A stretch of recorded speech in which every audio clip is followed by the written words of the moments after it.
Honorable senators and members, we move to item 7, commencement of public business.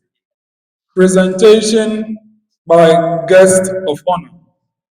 Honorable senators and members, we have the singular honor and privilege to now call our guest of honor to address this historic joint sitting, to teach us, for us to learn from his massive knowledge gathered over the years. Even before some of us were born, he has been in this business, and he is the best for us to learn from. Honorable senators and members, I was telling my colleague that today is a day for us to learn, because the man who is part of the architects of our governance and democracy is here. Today, you need to learn from him before it's too late. Honorable senators and members, we now respectfully call to the podium Honorable Kofi Attor, the Chief of Staff of the Office of the Speaker, to address us. Thank you. Please be seated.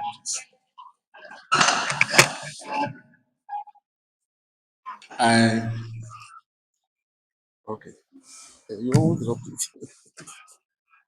I recognize the President of the Senate and the Speaker of the House.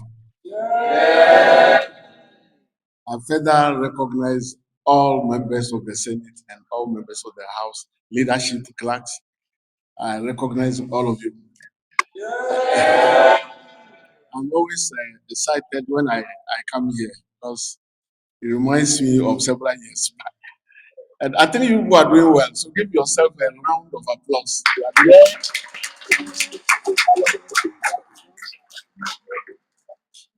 Normally, I'm very critical, so if you are not doing well, I'll tell you. You know, in the Bible, they say, my father's house, there are many rooms. If it were not so, I would have told you.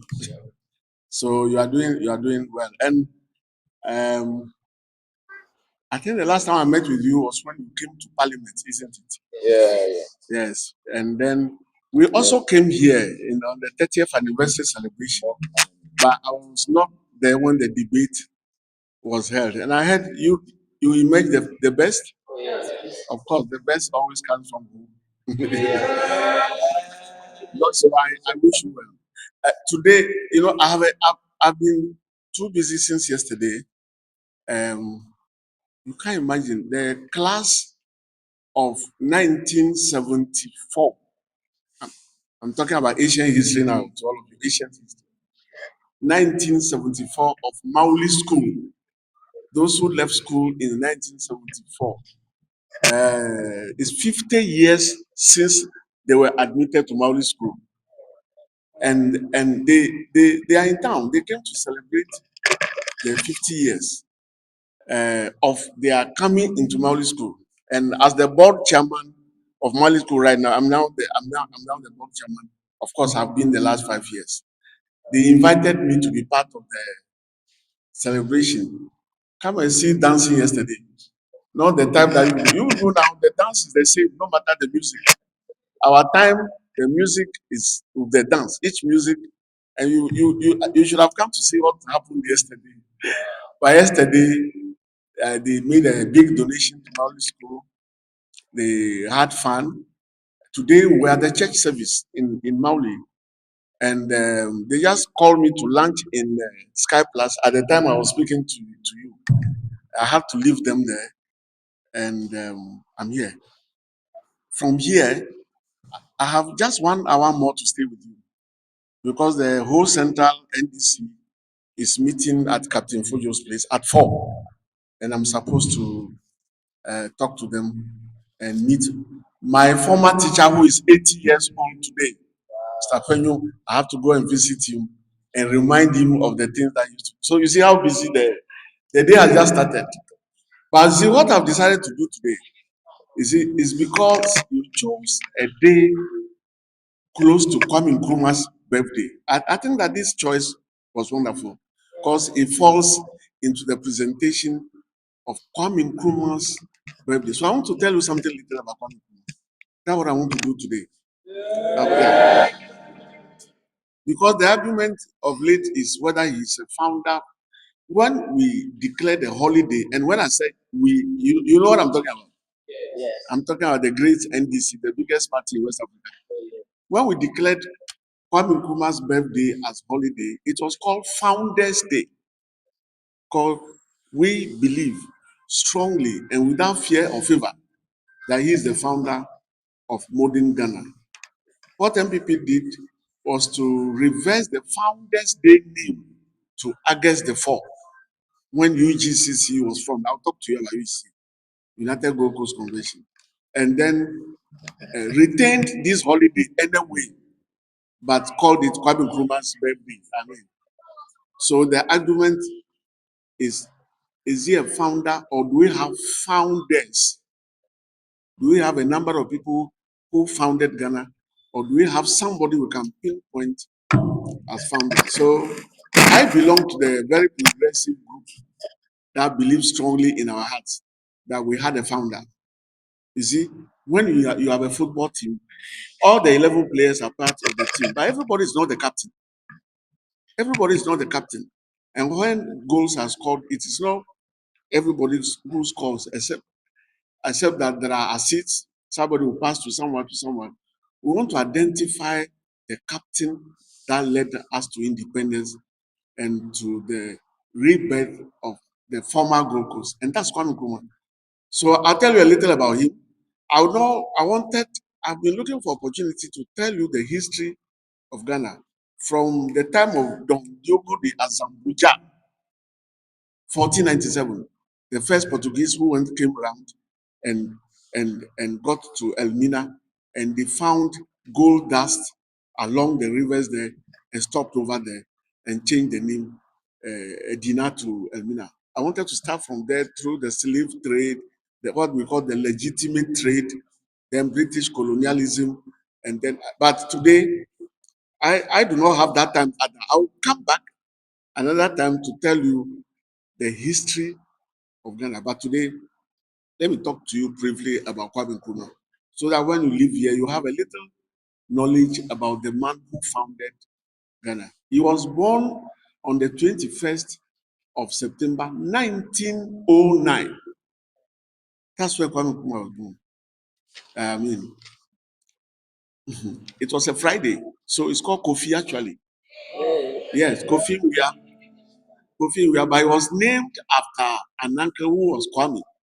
Do you understand? So if you read the books, particularly his own autobiography, you see Kofi Wia alias Kwame Nkrumah. So we claim it. The Saturday is also claimed, but it doesn't matter really. He was born. Was he not born? He was born in Jomoro district, Nkrofo. I have been to find money and go on excursion to Nkrumah's birthplace. We'll take you to the house in which he was born. There's a tale about how the mother was crossing a river in the village and stepped. Meanwhile, he was carrying Nkrumah at the back. He stepped on some fish, and Nkrumah, who was at the back, told the mother, "You are stepping on fish." And then when the mother went down, he actually caught the fish. So you see that the man there are always stories about great men. I'm sure after I'm dead and gone, they will tell you that Kofi Attor, a great man, was born in the tallest tree in Agona Sudu. Anyway, so they will show you there's a little museum in there which is worth seeing. Then you can come later and see the Kwame Nkrumah mausoleum. Nkrumah is one person who was buried 3 times. Nkrumah died 1972. I'm not starting from the death, so I just want to point out the few things. In Romania, Bucharest. And because he was in exile in Guinea, he was overthrown in 1966 and died in 72. He was exiled in Guinea. Secretary was the president of Guinea, went for him and buried him in Guinea. when Achampon came into power in 1972, I think around 73 or 74, we went for the body as a country and buried him in his village in Krofo. And then during PNDC time, we went for the body and buried him at the Kwame Nkrumah Mausoleum. So he's been buried 3 times. Is that not interesting? Yeah, great men are buried 3 times. Anyway, so back to the fact that he was born on the 21st of September 1909. He was a regular guy like anybody. Went to school in Crawford and Azim and went to training college in Achimota. That time, Achimota College was established, I think, in 1927 by Gordon Rogers and was a secondary school and a training college at the same time. So if you attended Achimota, you either went to the secondary school section or the training college section. Nkrumah went to the training college section, and when he passed out as a teacher, he was posted back. It's an Nzima from John Road District. He was posted to Axim, where he was teaching. There, he decided that he wanted to go and study abroad. There were stories that he actually stole away. He joined the ship and joined another ship and found himself in the US. So around 1933 or 1934, Nkrumah sailed out of Ghana and went to the US to study.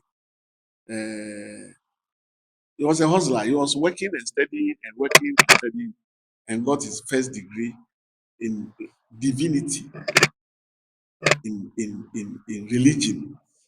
He actually had a second degree also in the same university, I think Pennsylvania or something. I would check in Philadelphia. Yeah.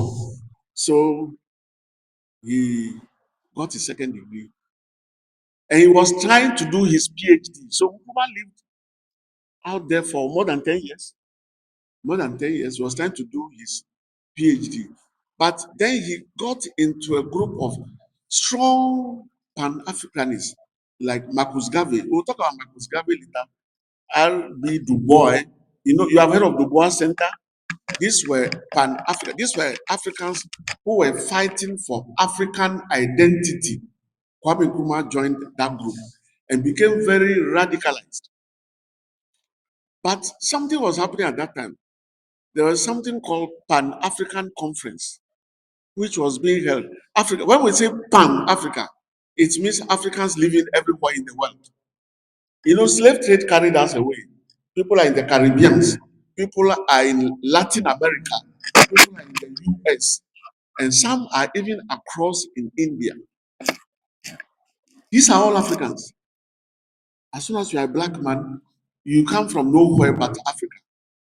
Okay, so there were these conferences that were talking about Africanism, discrimination against Africa and all that, which they were calling Pan-African Conference. And the fifth of such conferences was held in Manchester City in the UK. Manchester is in the United Kingdom. Actually, it's in England. We have England, Wales, and Scotland making United Kingdom. A part of Ireland. That's what we call the United Kingdom. So, Manchester. And Nkrumah came from the US to attend the fifth Pan African Conference. And because of his radicalism and the type of things and leadership, the type of things he could say, and because of leadership, he was appointed the Secretary General of the Pan African Conference in Manchester. That is at the time that African leaders, a lot of them were studying in UK. You might have heard of Jomo Kenyatta before. From which country? Kenya. You might have heard of Awolowo. From which country? Nigeria. And of course, Kwame Nkrumah from Ghana, and a few others. They were all studying in there. And Kwame Nkrumah came to Manchester, and he was elected Secretary General. So he never went back to the US to complete his PhD. Actually, the doctorate was awarded to him when he was Prime Minister here. You see what I mean? He didn't go to complete, but he stayed back in Manchester and moved to London and was fighting the African cause. So that was in 1945, 46, 47. Then back to the Gold Coast. Back to the Gold Coast. I'm living all the time before 1946. In 1946, Governor Alan Banks, who was the governor of the Gold Coast at the time, um, brought out a constitution that was called the Banks Constitution. Those of you who have done some social studies and have done some government, Banks Constitution. That constitution, what it did, it was seen to be, it was as if it was a progressive constitution because a lot of Africans were now brought in. There was no election. No. People were brought in into the what we call the legislative council to come and make laws. The governor was there. The white men doing business and good, they were automatic members. Then a few more African leaders and blacks were appointed. So for Benz and for the colonial government, that was the most progressive constitution in the colonies. But just a year after that, India, which was also a colony, became independent. So, so the things changed. We are no longer talking about coming to join you in the legislative assembly. India was the biggest. India was a continent. Pakistan was part of India. Okay. How do they call it now? So what happened was that India was going to be independent. They have Hindus and Muslims.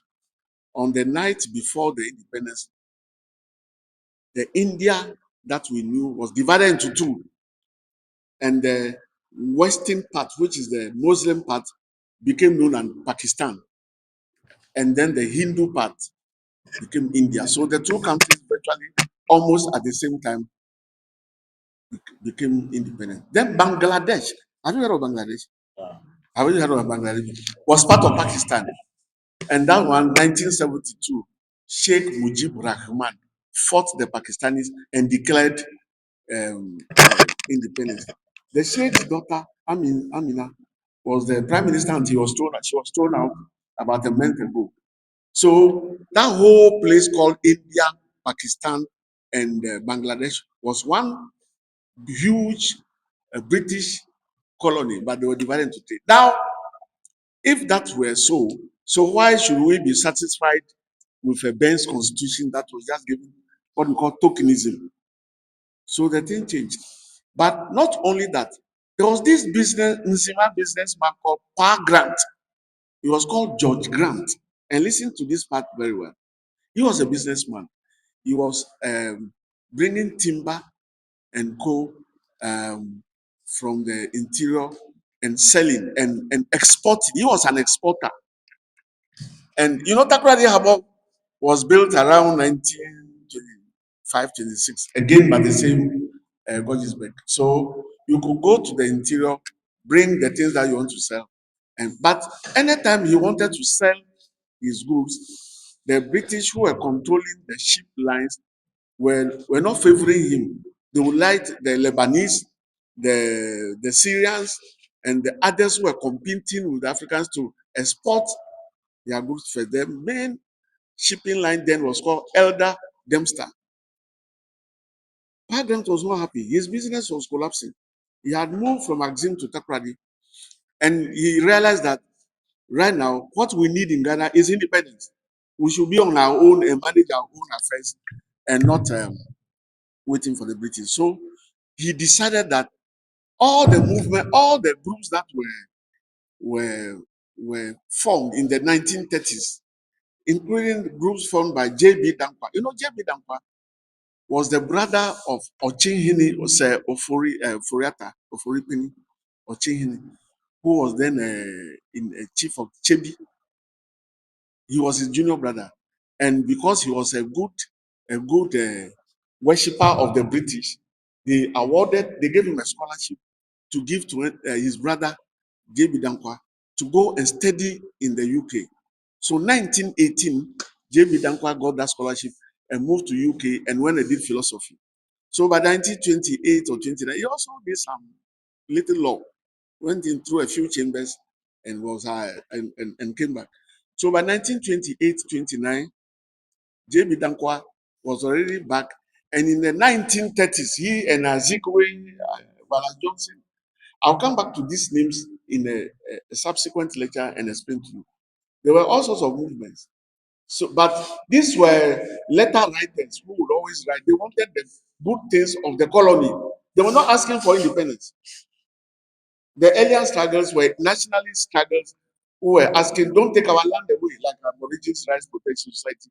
Don't take the land. Don't do this. Give us shops. We should also trade.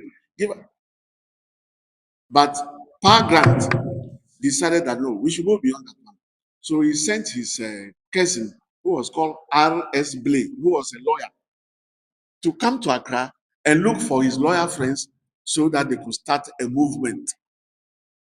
They described the 1946 Ben's Constitution as outmoded at best. Outmoded at best. That it was not good for purpose at the time. It was not fit for purpose. So R.S. Blakey then found Dankwa. What are the names of the big six? Kwaje, this man's father, president's father, and yes, Akufo-Addo and co. The lawyers, tea drinking lawyers, Pagrant, who was a businessman. He would host them, give them fuel, and give them TNT.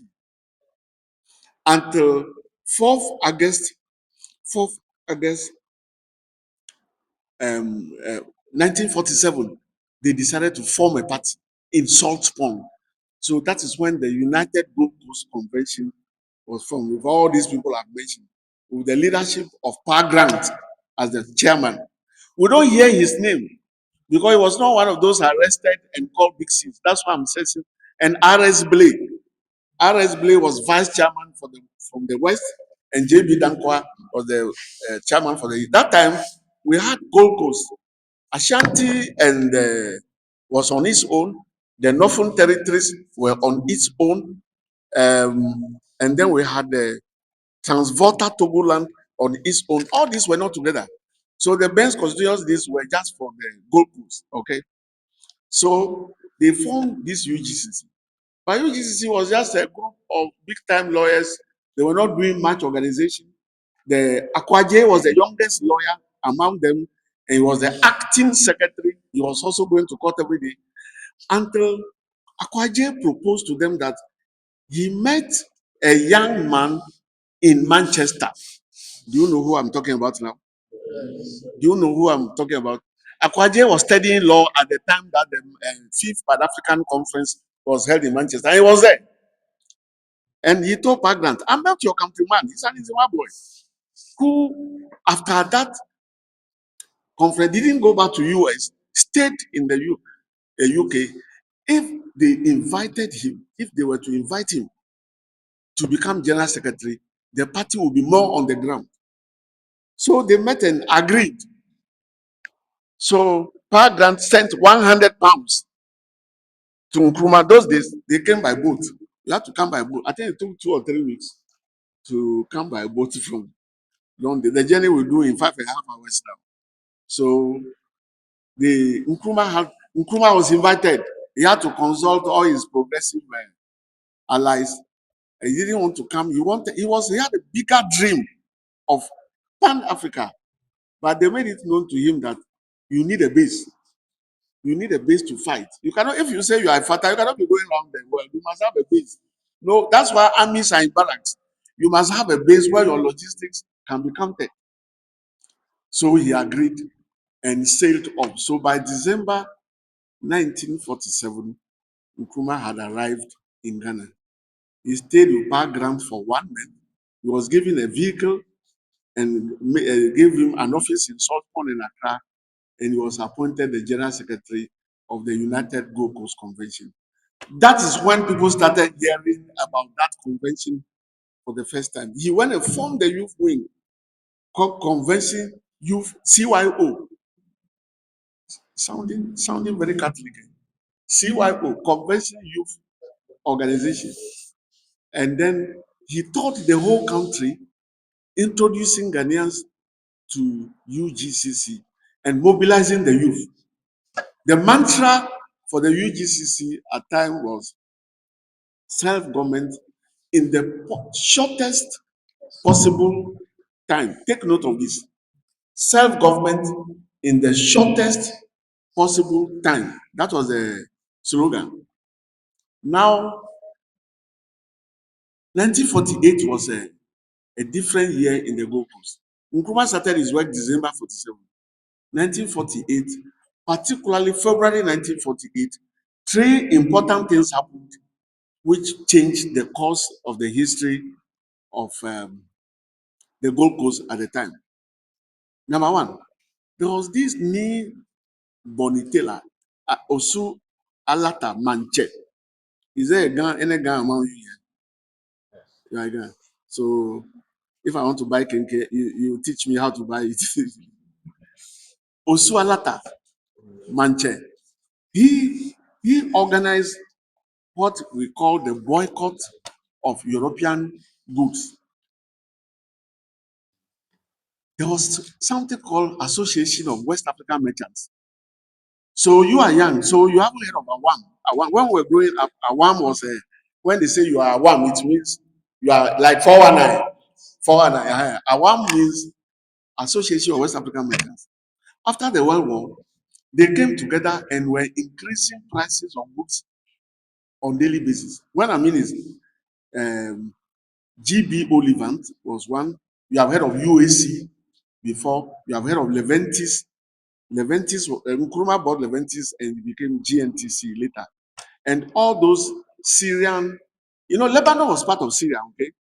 So at a point, the British went and took Lebanon out of Syria. So we were calling everybody Syrians, but there were also Lebanese. A lot of them are here. In fact, 3 or 4 generations, they are Ghanaians. They are here all over.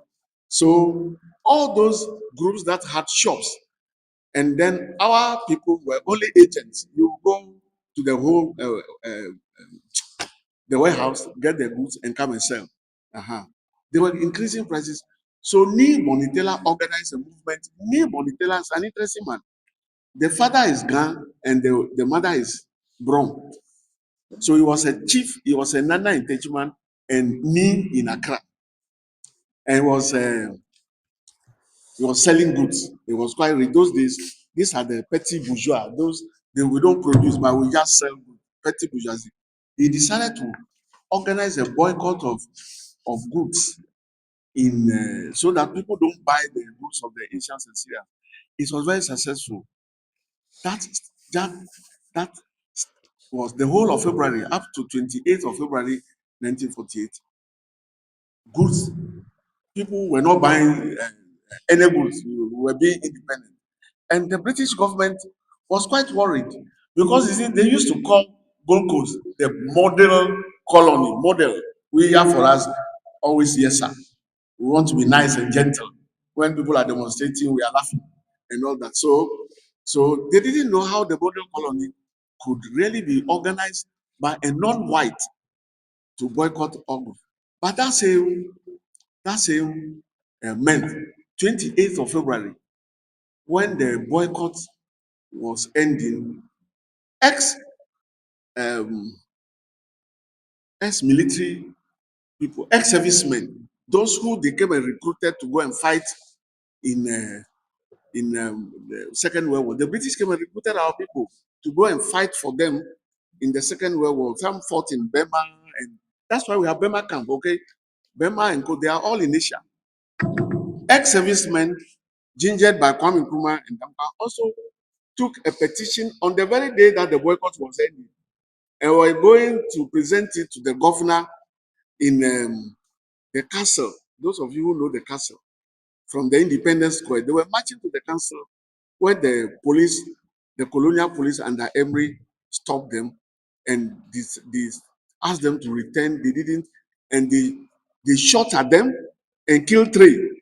Have you heard of the 1948 shootings where Atipo, Ajeti, and the 3 of them died on the spot? So there's a monument there between the stadium and Independence Square. That tall monument is called, that's to mark where they fell. Now, on the same day, When the shootings happened, all the ex-servicemen and everybody ran into town and started looting the shops of all these Leventis and co. So they called that one 1948 riots. So there was 1948 boycott, there was 1948 shootings, and there was the 1948 riots.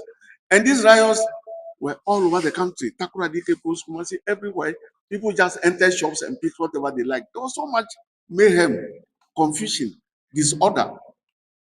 And the British were alarmed. So what they did was that they thought that it was the leaders of the UGCC who organized this, because they haven't seen Gold Coast like that before. Gold Coast burning. So they went and arrested the 6 of the leaders. They are the ones they call the Big Six. Okay? Nkrumah was in Salt Pond. They went for him. The rest were all in Accra. They just picked them like fowls. They just picked them. RS Blay was in his Nzima area, so he crossed the border. They couldn't get him. And they were told that if they arrested George Grant, there would be more confusion. Grant. So they didn't touch him. Is that right? So they arrested the rest. Can you mention the Big Six to me? Can anybody mention the Big Six? Who are the 6 people who were arrested? The 6 people. But you have their faces are on your currencies. JB Dankwa, yes. Obichebi Lamte, Akwaje, Akufado, JB Dankwa, and Kwame Nkrumah, of course. So 6 of them, the British arrested them, and took them to Kumasi into a garrison. They actually moved them out of Accra. But when they got there, they all ganged up against Kwame Nkrumah. Listen to this, the so-called founders.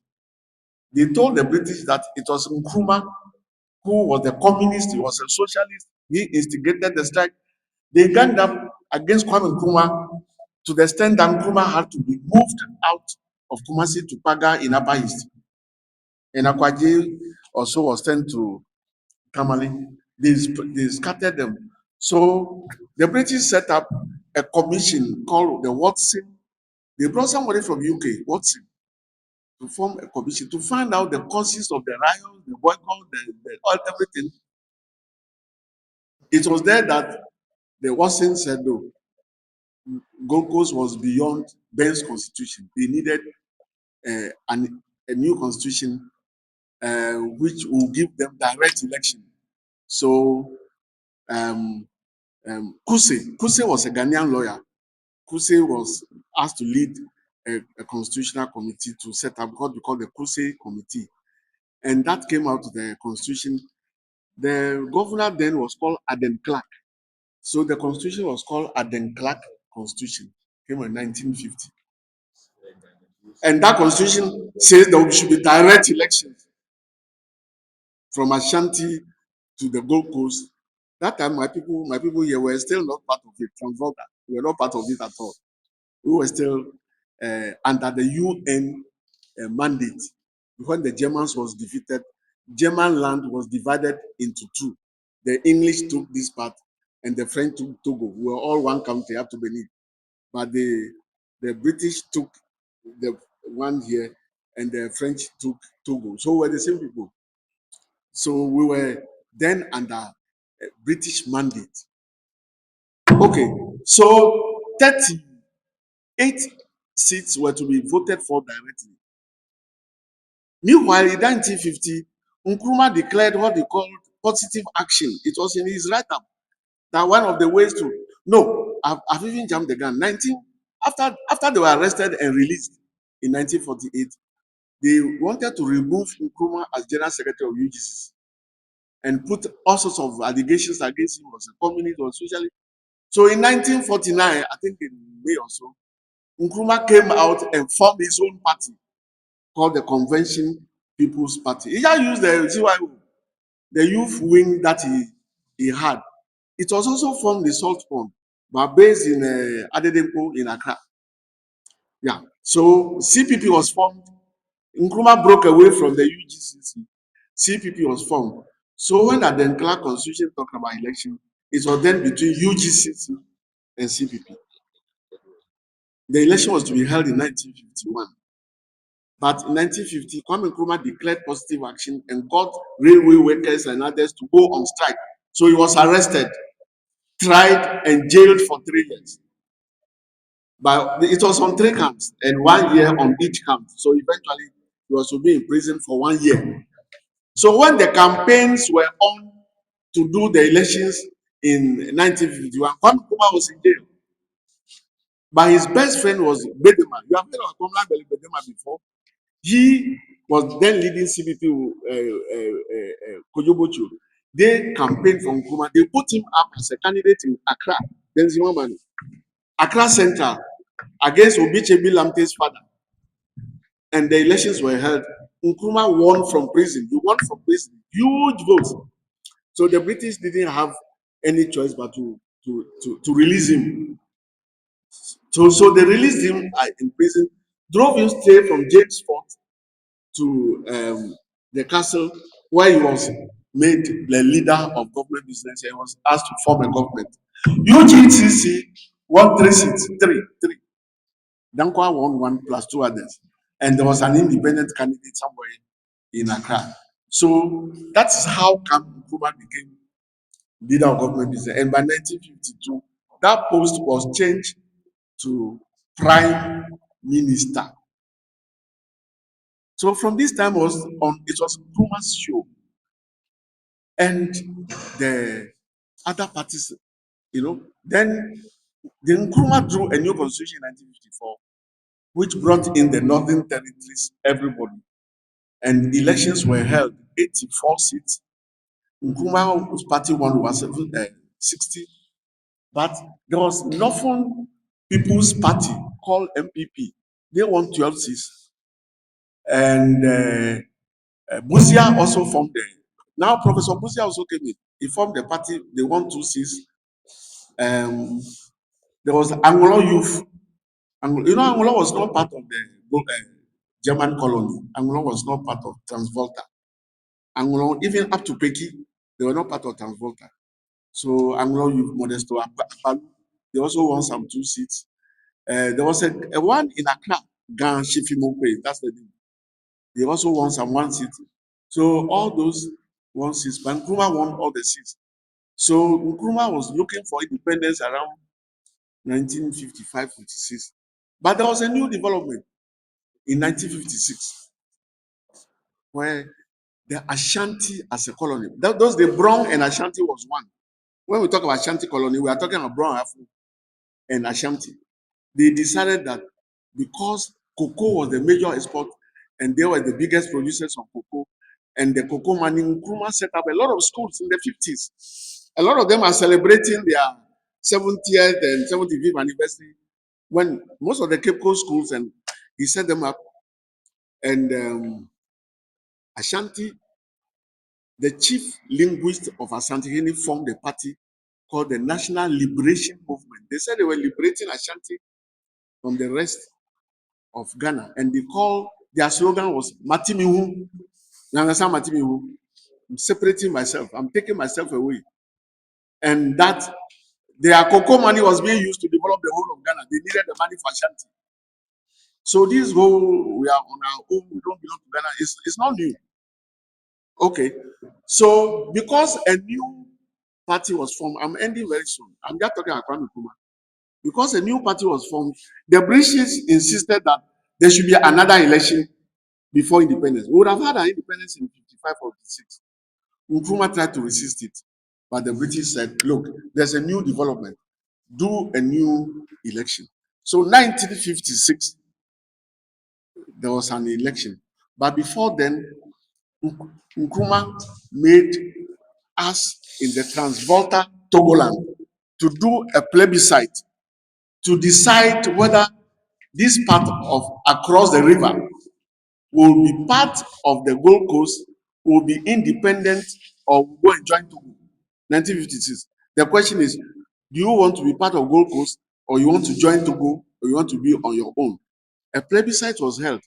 And when I talk about the Eastern Corridor, I mean, as it's not just Volta region, it went through the whole of the Eastern Corridor, through Yendi, through up to Boku.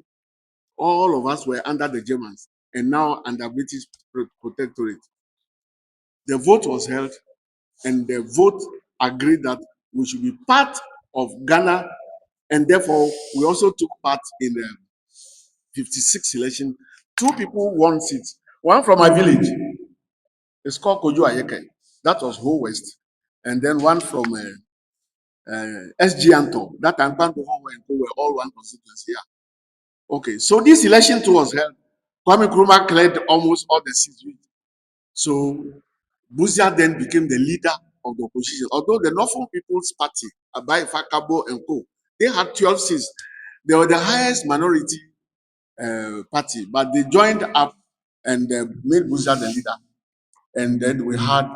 So let me tell you, there was so much opposition to Nkrumah that it would be wrong in history to say that all those guys who were opposing him and were throwing bombs at him from 1958 up to the early 60s could all be co-founders.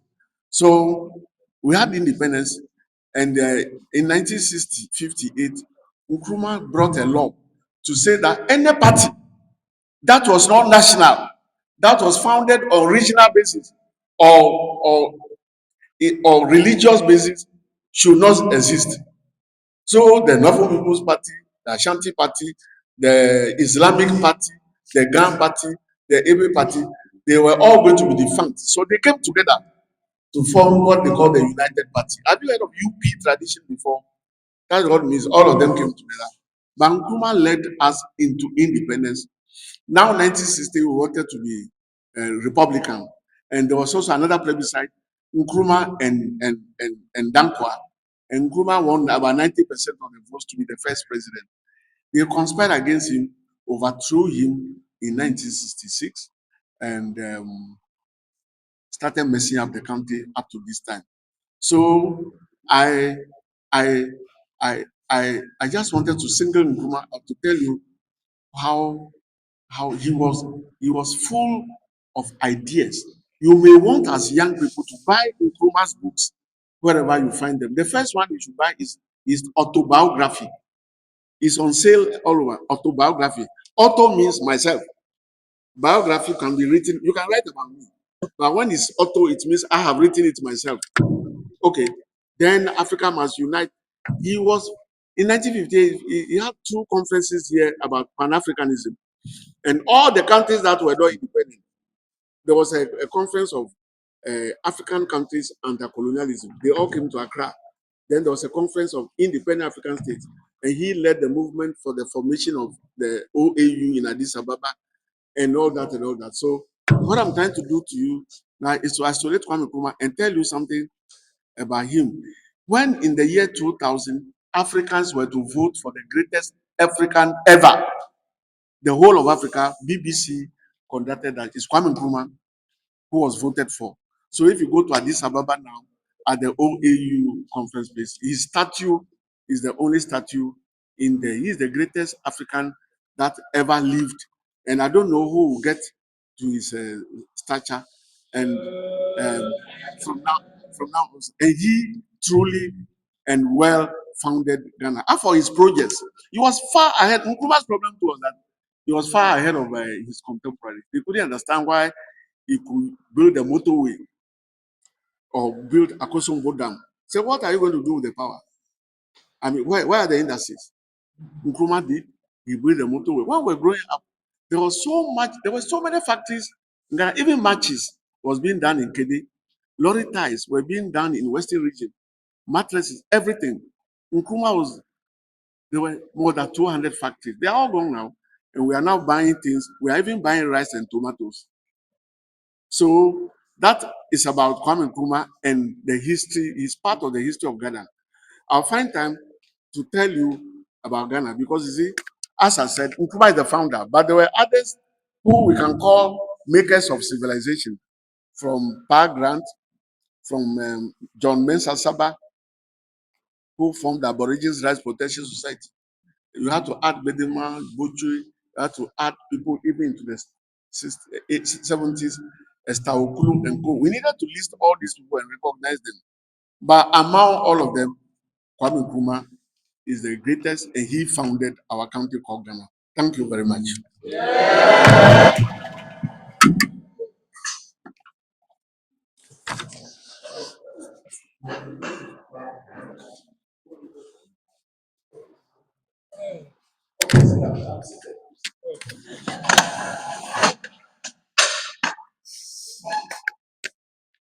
Honorable senators and members, our guest of honor has basically just told you the history of why Dr.